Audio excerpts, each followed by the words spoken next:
I'm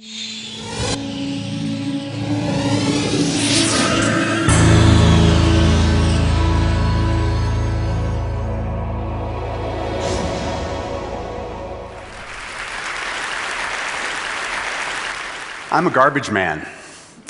And you might find it interesting that I became a garbage man because I absolutely hate waste. I hope within the next 10 minutes to change the way you think about a lot of the stuff in your life. And I'd like to start at the very beginning. Think back when you were just a kid. How did you look at the stuff in your life? Perhaps it was like these toddler rules. It's my stuff if I saw it first. The entire pile is my stuff if I'm building something. The more stuff that's mine, the better. And of course, it's your stuff if it's broken. Well, after spending about 20 years in the recycling industry, it's become pretty clear to me that we don't necessarily leave these toddler rules behind as we develop into adults. And let me tell you why I have that perspective.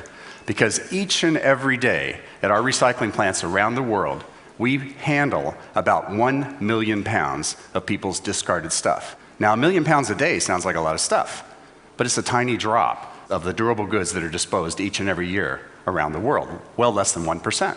In fact, the United Nations estimates that there's about 85 billion pounds a year of electronics waste that gets discarded around the world each and every year, and that's one of the most rapidly growing parts of our waste stream. And if you throw in other durable goods like automobiles and so forth, that number well more than doubles. And of course, the more developed the country, the bigger these mountains. Now, when you see these mountains, most people think of garbage. We see above ground mines. And the reason we see mines is because there's a lot of valuable raw materials that went into making all of this stuff in the first place. And it's becoming increasingly important that we figure out how to extract these raw materials from these extremely complicated waste streams. Because as we've heard all week at TED, the world's getting to be a smaller place with more people in it who want more and more stuff. And of course, they want the toys and the tools that many of us take for granted. And what goes into making those toys and tools that we use every single day? It's mostly many types of plastics and many types of metals. And the metals we typically get from ore that we mine in ever-widening mines and ever-deep mines around the world.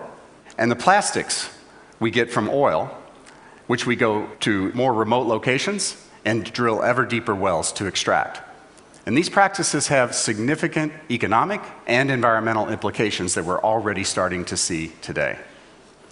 The good news is we are starting to recover materials from our end-of-life stuff and starting to recycle our end-of-life stuff, particularly in regions of the world like here in Europe that have recycling policies in place that require that this stuff be recycled in a responsible manner.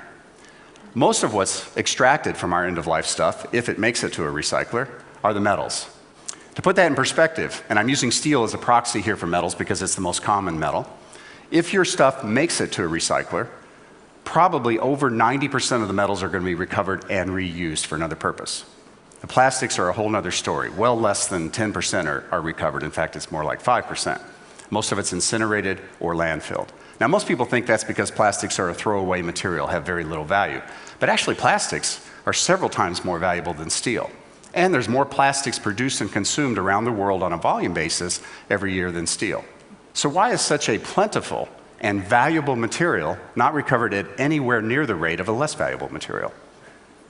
Well, it's predominantly because metals are very easy to recycle from other materials and from one another. They have very different densities, they have different electrical and magnetic properties, and they even have different colors. So it's very easy for either humans or machines to separate these metals from one another and from other materials. Plastics have overlapping densities over a very narrow range. They have either identical or very similar electrical and magnetic properties, and any plastic can be any color, as you probably well know. So the traditional ways of separating materials just simply don't work for plastics. Another consequence of metals being so easy to recycle by humans is that a lot of our stuff from the developed world, and sadly to say, particularly from the United States, where we don't have any recycling policies in place, like here in Europe, finds its way to developing countries for low-cost recycling. People for as little as $1 a day pick through our stuff, they extract what they can, which is mostly the metals, circuit boards and so forth, and they leave behind mostly what they can't recover, which is, again, mostly the plastics. or they burn the plastics to get to the metals in burn houses like you see here, and they extract the metals by hand. Now, while this might be the low economic cost solution, this is certainly not the low environmental or human health and safety solution. I call this environmental arbitrage, and it's not fair, it's not safe, and it's not sustainable.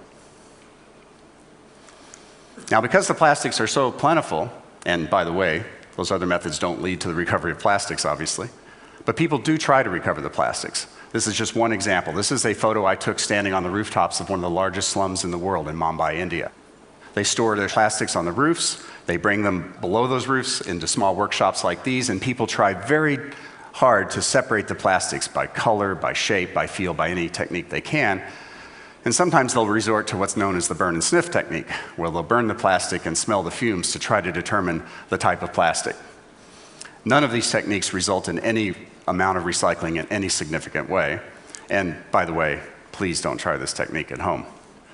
So what are we to do about this space-age material, at least what we used to call a space-age material, this plastics? Well, I certainly believe that it's far too valuable and far too abundant to keep putting back in the ground or certainly send up in smoke.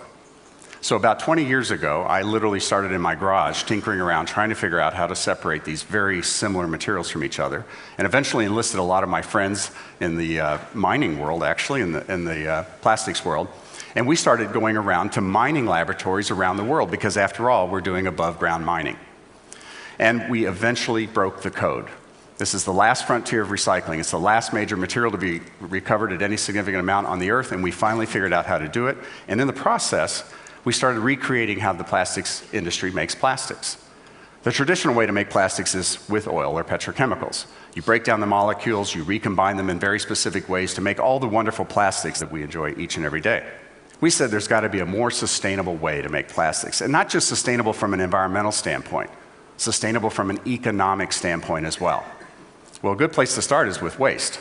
It certainly doesn't cost as much as oil, and it's plentiful, as I hope that you've been able to see from the photographs. And because we're not breaking down the plastic into molecules and recombining them, we're using a mining approach to extract the materials. We have significantly lower capital costs in our plant and equipment. We have enormous energy savings. I don't know how many other projects on the planet right now can save 80 to 90% of the energy compared to making something the traditional way. And instead of plopping down several $100 million to build a chemical plant that will only make one type of plastic for its entire life, our plants can make any type of plastic we feed them. And we make a drop-in replacement for that plastic that's made from petrochemicals. Our customers get to enjoy huge CO2 savings, they get to close the loop with their products, and they get to make more sustainable products. In the short time period I have, I want to show you a little bit of a sense about how we do this. It starts with metal recyclers, who shred our stuff into very small bits. They recover the metals and leave behind what's called shredder residue. It's their waste.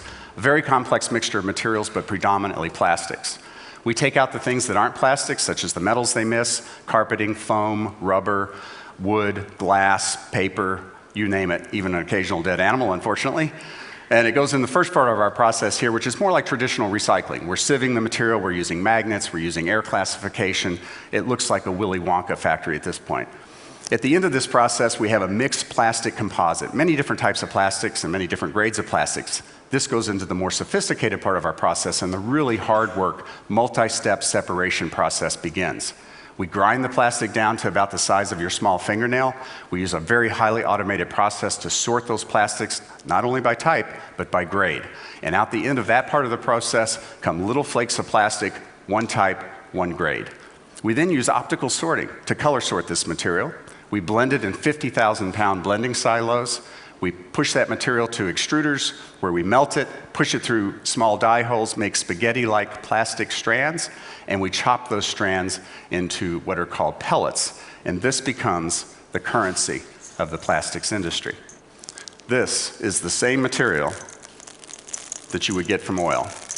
And today, we're producing it from your old stuff. And it's going right back in to your new stuff.